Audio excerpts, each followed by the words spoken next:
High গাইসুরা, এই যে হারা চলে এসেছি চাঁপাইনবাবগঞ্জ থেকে সৌদি আরবে। দোস্ত আর দোস্ত খুব হ্যাপি আই, মানে মনে হয় হার দোস্তকে টাকা দেয় তো আর দালালে ওইলে খুশি। তো কিছু কও না, আমার বলার কথা একটাই, যারা বাংলাদেশ থেকে নতুন আসবেন অবশ্যই দালালের শরণাপন্ন হয়ে আসতে হবে, কারণ সঠিকভাবে আসার মানুষ খুবই কম। দালালের সাথে যোগাযোগ করে সবাই আসে। তো একটা কথাই, দালালের সাথে যোগাযোগ করে আসবেন, কথায় কাজে ঠিক থাকবে।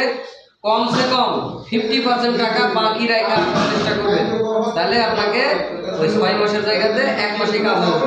তাছাড়া 6 মাস বসে থাকতে হবে, 3 মাস বসে থাকতে হবে। তবে কথাবার্তা ঠিক করে আসবেন, আর দালালের হচ্ছে ইয়া করবেন, কি করবে মানে করতে চাই যে যেভাবে আসবে এখানে এসে হাইকবে, মুতবে, খাইবে, থাকবে, এরকম সিস্টেম হবে আসতে হবে। ইয়েস ইয়েস ইয়েস ইয়েস, ঠিক আছে, ওকে ওকে। জান আমার ভাই বললাম, সবাই লাইক কমেন্ট শেয়ার মেরা দাও।